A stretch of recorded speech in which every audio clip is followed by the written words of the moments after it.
Hello, everybody, and welcome. Sorry about the, Benjamin, I see you don't have your co-presenter link.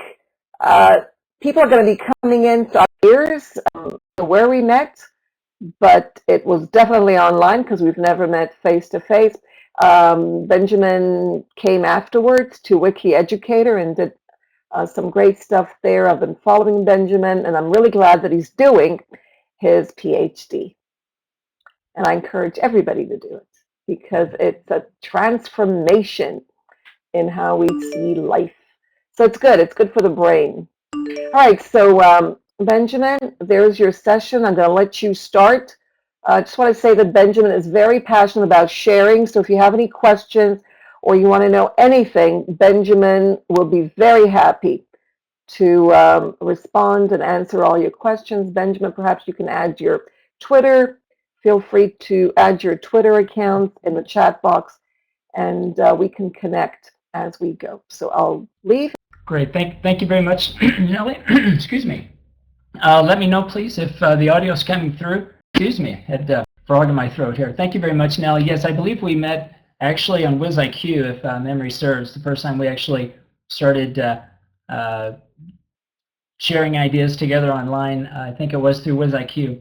But thank you very much for the introduction, and Nellie, thanks as always for providing these great learning opportunities for educators to get together, to collaborate, share ideas. I'm very happy to be here today to make a small contribution. So as we get started here, feel free to participate in the chat however you would like. I encourage you to ask questions as I'm presenting throughout this, as I'm presenting the ideas here that I have prepared for you today. I always go back to the recordings and enjoy very much to go back and look at the back channel to see what was said. So feel free to share ideas as I proceed here through the presentation. So today I'd like to talk a little bit about blogs. The title of my title of my presentation is Blogs Within a Professional Learning Trajectory. And what I'd like to do today is share some experiences that I'm having currently with a course that I'm teaching this semester, and describe how I'm currently using blogs for this particular class, again within the context of a professional learning trajectory. So I'm going to go ahead and proceed through. I have a few slides here that I want to show you, then I'm going to jump to a share screen where I'll show you some of the websites that I'm using, some of the technologies that I'm using. So, okay, it looks like, I'm not sure how this appears for you all, but it looks like it's a little bit large. But I have included here a link. This is an About Me link, about.me/Benjamin_Stewart. And here you can find a lot of information about what I'm doing currently online. So you'll find my Twitter account and some other online spaces that I'm currently using. So feel free to check that out at your discretion. I am currently working at the Universidad Autónoma de Aguascalientes, which is a public university in the state of Mexico. I'm sorry, the state of Aguascalientes in Mexico. And I'm currently teaching courses in a 4-year degree program in English language teaching. And this semester I'm teaching a writing course, and this is the course that I'm going to be talking about today. It's a writing course for 4th semester students who are basically practicing and improving their academic and creative writing skills. So the course that I'm going to be talking about today will be directed towards the writing skill, and all of the students are pre-service English language teachers who are, again, trying to improve their writing skills. So what I'm going to be talking about here, again, the title of my presentation is Blogs Within a Professional Learning Trajectory. And the first thing I'd like to discuss here is what I mean by learning trajectory. And you can look at it in terms of having 3 components. You can basically look at it as a set of activities that students in this case are asked to perform. And you can look at each student going through a variety of different processes or trajectories in order for them to achieve certain goals. So we have certain goals that we have stipulated in the curriculum that we must adhere to, but beyond that, students also have their own personal goals, whether they're individual goals maybe that are pertaining to certain areas of their writing, in this case, that needs further improvement. I particularly have certain goals that go beyond the goals of the course. For example, their online identity, and I'll be talking about that a little bit more as we get into the discussion a little bit more. But when I talk about a learning trajectory, I'm looking at basically these three elements: certain activities that students are asked to complete, the individual processes that they each follow, which are unique to the individual, and the goals, whether they are curricular goals or individual goals or goals that I set as their instructor. So today what I'm going to be trying to discuss here is the learning trajectory in terms of these three components, as well as, in this case, the three different web tools that I'll be using. I'll be using or discussing today Canvas as a learning management system, Google Drive, specifically the Documents feature, and blogs. And the way that I am framing blogs or discussing blogs, and I've seen a lot of really good presentations so far where there have been excellent examples where students are collaborating and all the wonderful benefits of being able to publish online and then be able to collaborate and work together and share ideas online. From my perspective today, my shift will be more prior to the blog. So I'm going to be focusing more on students and what happens in our classroom and outside of our classroom that lead up to the students publishing their final work on the blog. And so I will be basically taking you up to that point where they actually publish on the blog, but I realize that that's not the end of the learning process, that there's certainly a collaborative piece that happens afterwards. But for the purpose of my discussion, I'll be leading you up to what happens in my classroom with my students that go up to the blog. And at the end here, I hope to have some time that we can have some questions about some of the things that I'm discussing. But I'll be including some of the opinions from the students, how they feel so far about using these technologies in the class, and I hope to share that with you here at the end. So the purpose of all the arrows is basically to say that there are activities, there are learning trajectories, and there are individual goals that are really interlinked, that they are interrelated to all of the tools that we're using, in this case, Canvas, Google Drive, and Blog. So again, this might be a little bit clearer as we get into it. Okay, now I'm going to try to activate the screen share. So this is where I'm going to be basically taking you through the website. So this is where I cross my fingers and... So this is where you cross your fingers. I was just going to say, you took the words out. Okay, so I'm here with you, Ben, just to make sure that I can be your eyes and share what you see. I appreciate that, Nellie. It's working. It's working. Congratulations. Excellent. Okay. Yeah. Okay. Great. All right. So hopefully you can all see this. This is the main Canvas page, and the first thing I want to go there. Sorry. Okay. Yes, we see it. We see. Right now, we see showcasing blog with Benjamin. So you're not there yet for some of us. Okay. Well, I'll wait here just a second. You should see a title page from Canvas that says... Yeah. Now I can see it. Great. I can see it. Okay, so there's a little bit of a lag. I'll try to account for that as I go through the different pages. So this is what Canvas looks like. This is a learning management system, much like Moodle, where a lot of the course content that we share, that we talk about and discuss face-to-face, are shared here in this space.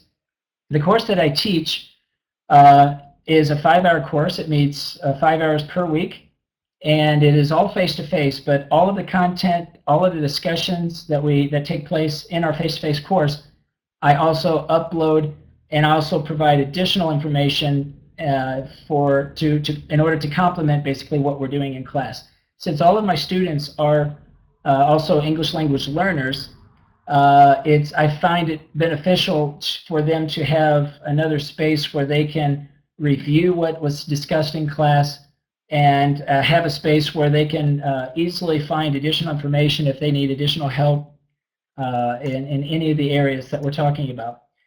This particular course is divided up into 4 units. So we have 2 units that are specifically designed for essays or academic writing purposes. We have 1 unit that is more business related, so they write their own, they set up a resume, they write a recommendation letter, different business emails.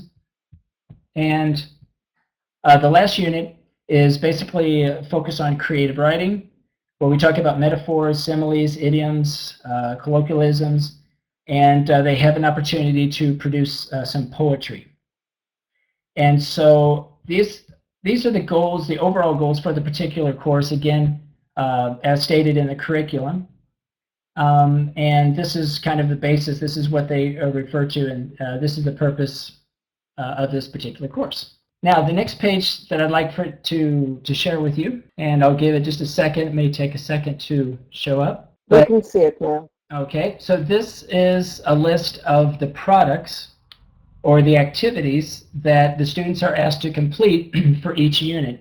So in Unit 1, we have different assignments that are considered as part of their essay writing, and they have a personal blog. So we set up from the very beginning of the class, excuse me, from the very beginning, excuse me, fighting a little cold here today. So from the very beginning of the course, they're asked to set up a personal blog. And so some of the activities pertain to setting up the blog and beginning with their first essay, which is a descriptive essay. The second unit, these are the products that they're asked to complete, and so on. So here, if they click under Canvas, under assignments, they can easily see which assignments are due and the corresponding due dates and how many points are associated with each class. Now, I must say that all of the tools that I'm describing today, that I'm going to be sharing with you today, are open to the public, so anyone can see any of the content that I'm showing today, and all of the tools are free. Free both for me as the instructor as well as the learners. The next thing I'd like to show you are what's called the modules. Now the modules are very much like if you're used to Moodle, a lot of the content is presented in the form of modules, and Canvas is no different. So here we have different modules that where assignments can be accessed, different pages can be accessed, quizzes, and so on. And so this is just another view for the students for them to access the work based on week. Now, we have just completed week 7, so everything that I'm sharing with you today is based on what we've done so far in the course, and we still have another 6 or 7 weeks or so to complete the course. Okay, one of the main pages that we set up for the students, and this happened the first week, is what I refer to as the student blog list. And here is a list where each student creates their Google Drive document and links it into Canvas. And they also have here at the bottom the student blog list. So their blogs are also linked here, and I'll show you a few examples of those here in a few minutes. But these pages in Canvas are essentially a wiki where they can go in and add the information. So each of these students have gone in, they've created their own blog, they've created their own space in Google Drive, and they've added their link here themselves. This was not something that I did. I explained how to do that in this video, explained kind of a short, or included a short tutorial where they could go through and find out how to do this. And we talked about it a little bit in class, but it was fairly straightforward, and all the students added their links here. All right, and so the way this works is that when they have a product to do, so for example, it is Benjamin, I think I lost your audio. Excellent. Okay, yeah. Perfect. All right, let's try it again. Maybe this will be a little bit easier. What I was explaining earlier was that when each of the students are assigned a particular product to do, in this case a descriptive essay, they are asked to complete the first draft first in Google Drive. then I provide feedback, and then once we've worked together and they're happy with the finished product, then they upload it to the blog. So this is what I'm going to be showing you a little bit about how we go about doing that and what it looks like. So here I have an example of student work, and she has so far all of the products uploaded. So far she's completed all of the products here, and if you go to the revision history, you'll see all of the revisions that have been made to this one document, and there have been many different changes, whether I make the changes or she makes changes. So now when I say changes, basically I'm just providing comments and feedback directly to the document, and then the student goes back and makes changes and updates their work accordingly. And another way to view this is to also click on comments, where you can see specifically the comments that I've made and the comments that she's made, or the changes that she's made. Now you'll notice here I use a system. It's of a set of abbreviations or codes that I use for feedback. So a lot of times I'm providing kind of indirect feedback in that I just indicate the type of error, but I don't indicate exactly what the error is or how to fix it. So a lot of times students are expected to recognize the error, or I help them recognize it, but then that they go back and try to find the answer themselves. Obviously, if they have problems with that or questions, we talk about that either in class or via Google Drive, but the idea is that they go about trying to find the change and make the appropriate changes themselves. Now, one of the benefits here, since all of this is open, the students not only are sharing their document with me, but they're also sharing it amongst themselves. So I encourage all my students to see what their classmates are doing, see how I'm providing feedback to their classmates, not only to themselves, but they're also their classmates, and so that everything just becomes more transparent, both in the way that I assess and the way that they work through their writing process.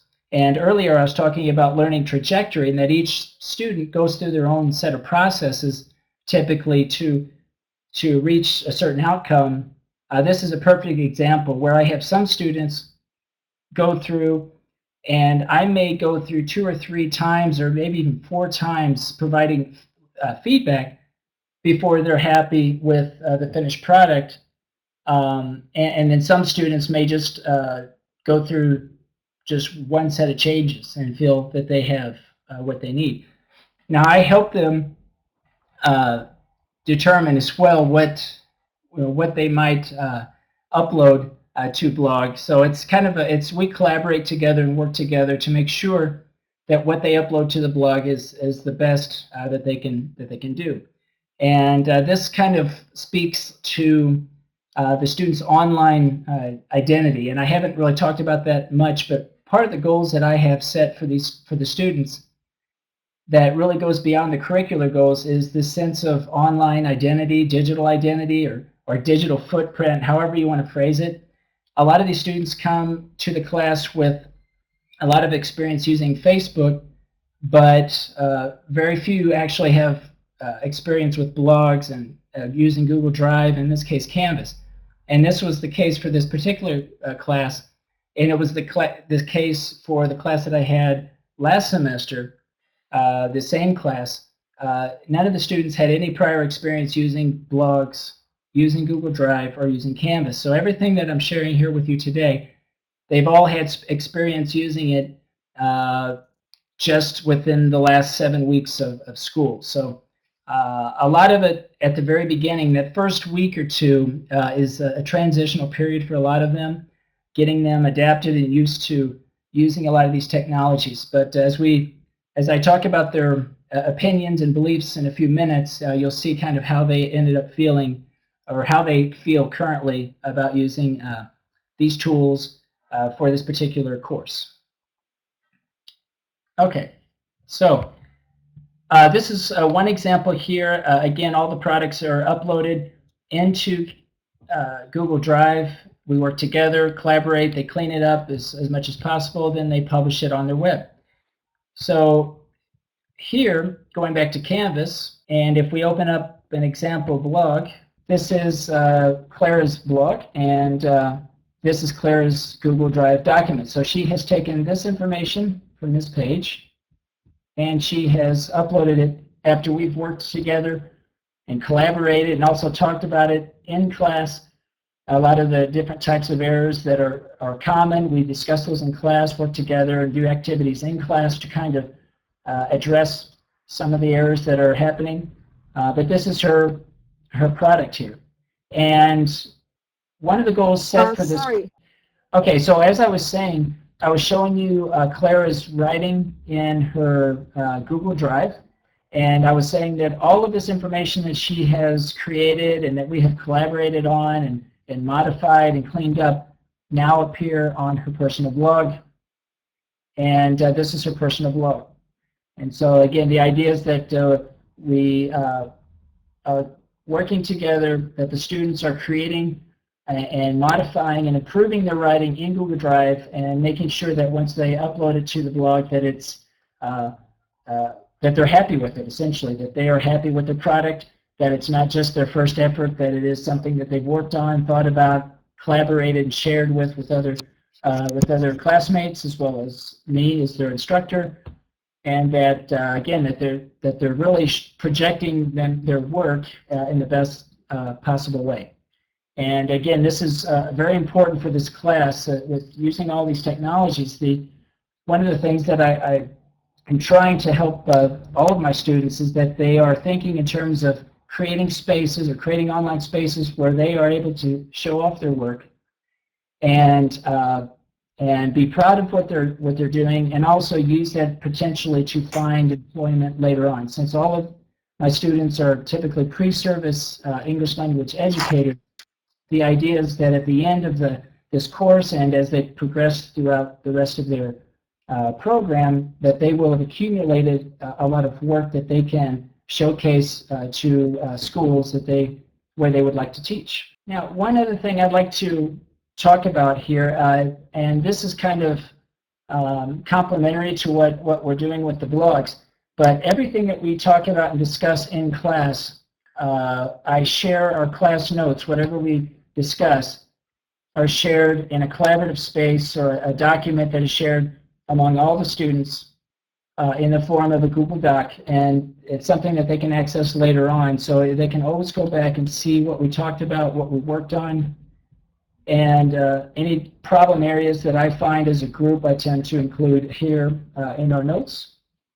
And so again, the idea is to make every aspect, or as much as possible anyway, everything that we discuss and work on together to leave basically a trail, if you will, where they can go back and have access to this information. And again, all of this information is open to the public, as well as obviously they have access to see everything themselves. Now, I wanted to share another way that we collaborate together via Facebook, and that's through the mail system. And one of the things that I like about Canvas is the way that they have organized or set up their email system, because it's very easy to keep track of all dialogues, and they group all of these dialogues very easily so that you can see prior comments. So I ask my students, even though a lot of my students connect with me in Facebook, and a lot of them know my personal email, I ask that they share or send me emails only through Canvas so that I can keep all of our correspondence in one space, one place.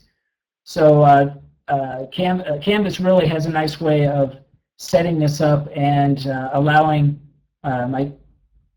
allowing me and all of my students really to share ideas and keep all of our conversations or correspondence together in an organized fashion. I was talking earlier about, and I'm kind of jumping around here, but I was talking about different error codes that we're using, and this is something that I'd be interested in knowing from you all, those of you who are teaching writing classes specifically, what different coding systems that you'd use. This is the coding system that I'm using, and I've used it for some time, but again, this is what I'm using, and to indicate, to provide indirect feedback to my students so that they have this coding list available And as they become familiar with this coding system, they begin to see patterns and see which errors that they typically tend to make.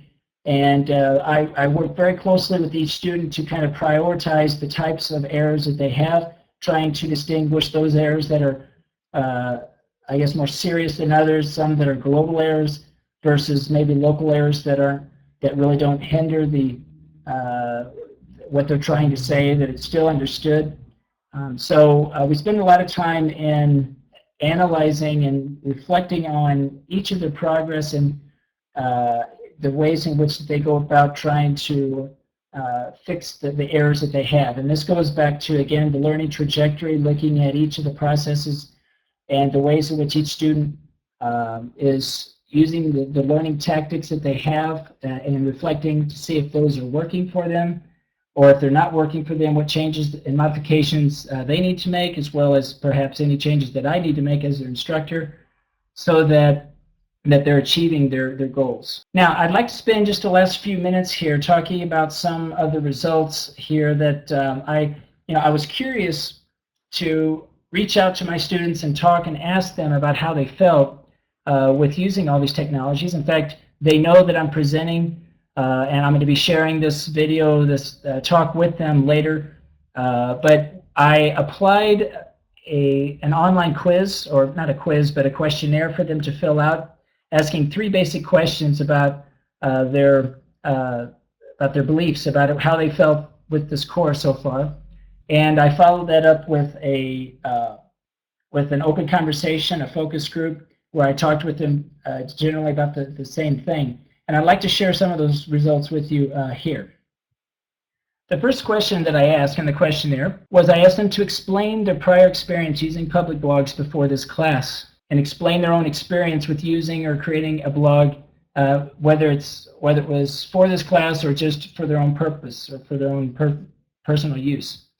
And I have 9 students in this class, and all the students had no prior experience using the blog before they started the class. And some of them went on to explain how they thought about the process. Some students said that it was kind of difficult at the beginning to try to set it up, but all of the students had no prior experience.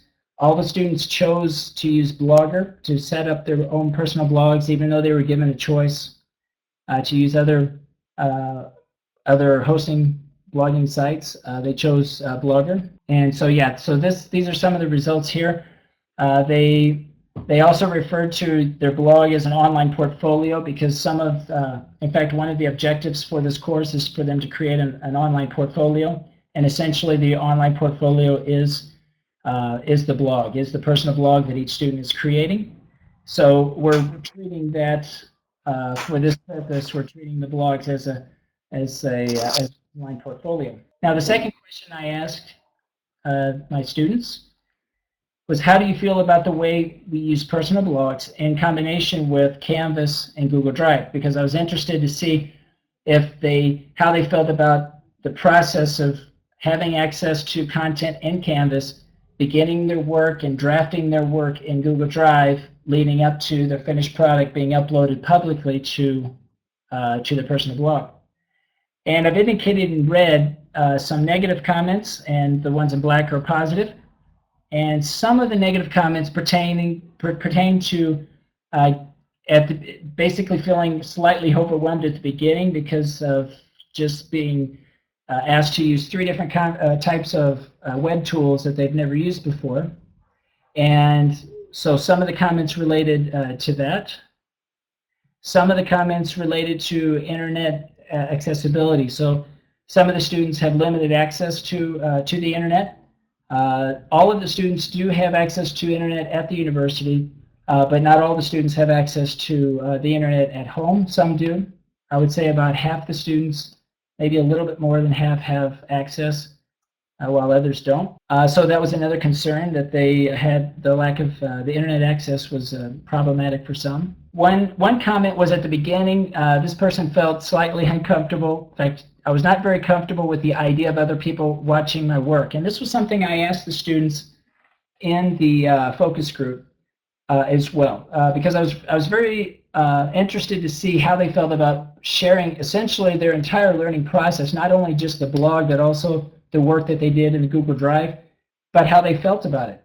And it was interesting in the focus group, they all, without hesitation, said that they had no problem sharing their work online.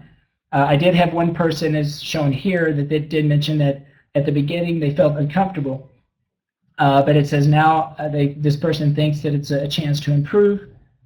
So when I asked the question, again, the focus group came about a week after I applied the questionnaire, and this was done this week. So we're talking now the students will have had about 6 weeks working with these technologies, and they felt more comfortable with presenting their work online, because I found that I think that's one of the biggest challenges, and for some teachers, perhaps maybe it's more of an issue for in-service teachers, I'm not sure, but this idea or willingness to really share ideas and their work online, and especially in this case, show even when they're learning to write and use technology for the first time, really sharing this experience with everyone.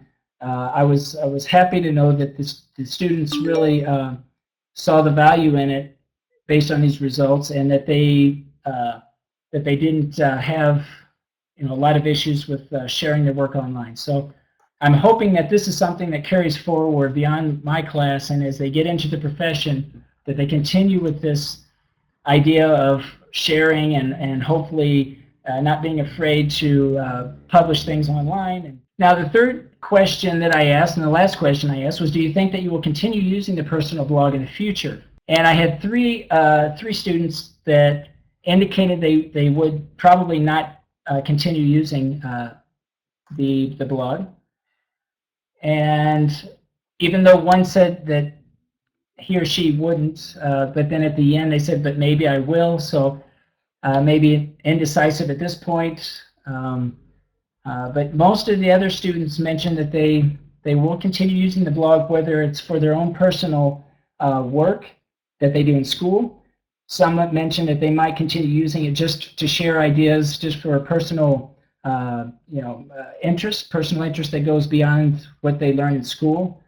So most of them felt that they would continue using their portfolio or their personal blog in the future. Now, one of the things that one statement that I found very interesting, and I underlined it here going back to the second question, and this person also mentioned this in the focus group. And one of the things that they found that they enjoyed about the blog was the fact that they felt that they existed in Google, and that they felt like a writer.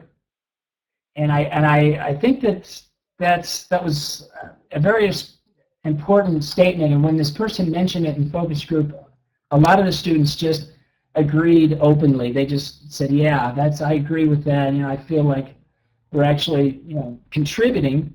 And I think that's one of the main things I'm really talking a lot with my students about, is really trying to exist in an online space where they're able to showcase their own work and their own progress and their own growth to others. And I think some of the students feel this way, that they do feel like that they are contributing to, by sharing with others and contributing their own work with others. And so that was one of the things that stuck out when I was applying the focus group. So I think I'm going to pause there. We've got a few minutes left here, and I do want to leave a few minutes for question and answer, to if anyone would like to ask any questions. I'm going to go ahead and pause the screen share. And if anyone would like to ask any questions about anything that I've presented here so far, or share any experiences that they've had using blogs with their students, be more than happy to address those. You can either ask the question in the chat box, or if you have a microphone, perhaps Nellie can give you the microphone. And for a great demo of the kind of work that you do, and some of the challenges that your students face in the process, and in blogging specifically. All right, so if there are any questions or comments, feel free to add them in the chat box. Okay, here's a question by Timmy from Nigeria. What's Canvas built on? I'm not sure what that means, but Canvas, yeah, Canvas is from Instructure.com. Instructure.com is a company that is responsible for providing the platform, and the platform is available if any educator just wants to use the platform for their own purposes. They're free to do so. It is a free platform. I do know that they have contracts with certain schools, certain institutions where they can integrate the whole platform into the school system. But I'm just using it as an independent teacher. It's not part of my school per se as far as a platform goes, but it's a course that I'm teaching at the university that is part of the English language teaching program. is it free, Benjamin? Yes, it is a free platform for those teachers who just want to independently sign up and use the platform as I'm doing here.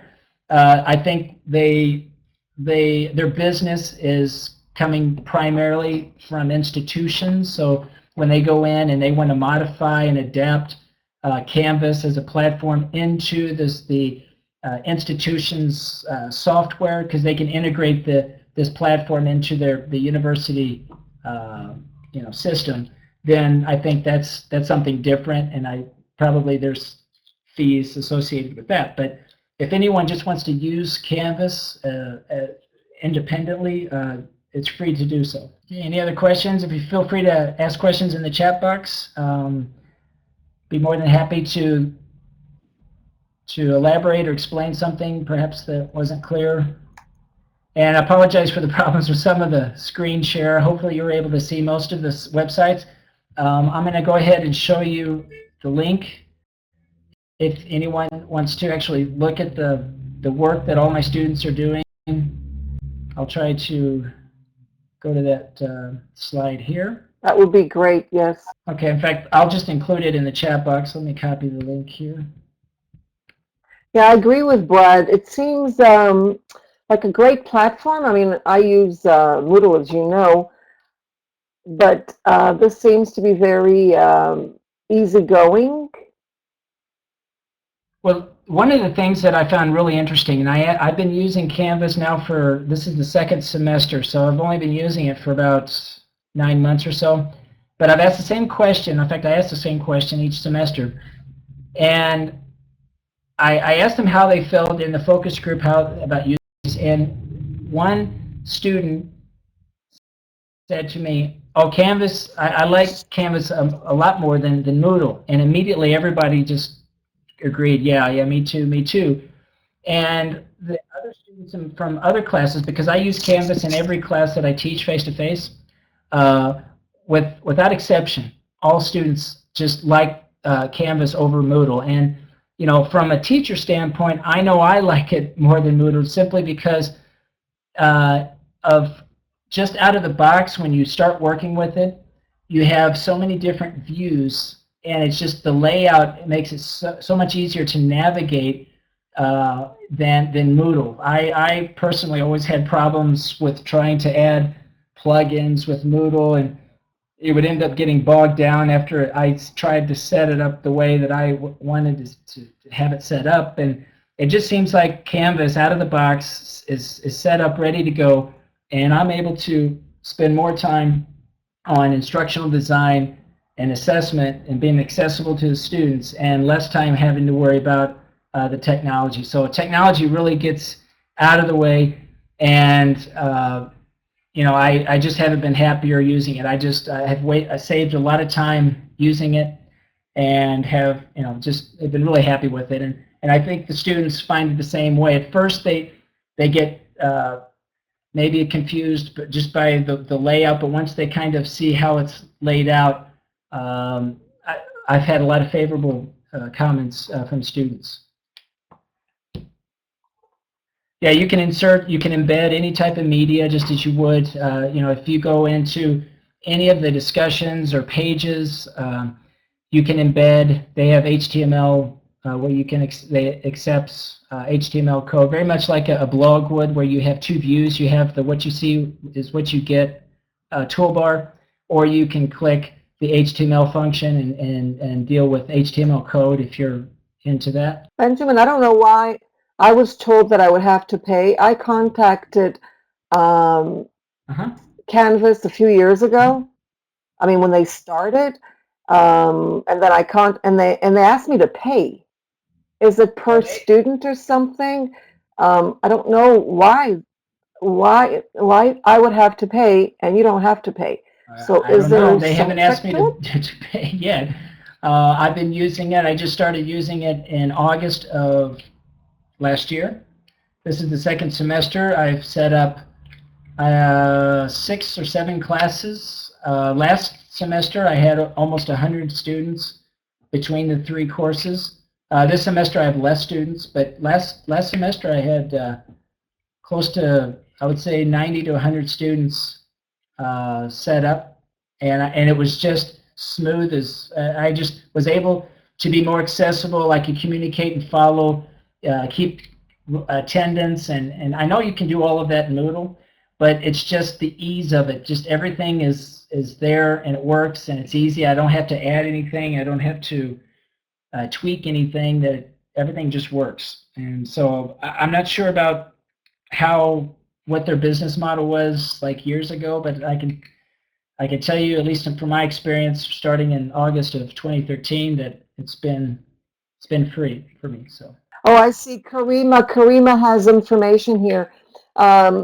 And what I get here is individual teacher accounts are free, maximum 10 courses. Institutional, so why? They think I was an institution? Maybe they thought I was an institution. I don't know. All right, so yeah, 10 courses maximum. So it does have some limitations. Maybe that's their model. In any case, it's really great. I love the fact that it's open and that everyone can go in and respond to your students, which I think is really important. So it's, and I noticed that you have the CC Creative Commons, which means that you can also back up the course and share it with others without the participants. So that's great. By the way, Benjamin, Moodle has come with a lot of changes. You don't have to do very much with Moodle 2.5 and Moodle 2.6. So there are a lot of new features you may want to come back to at some point. But you're right.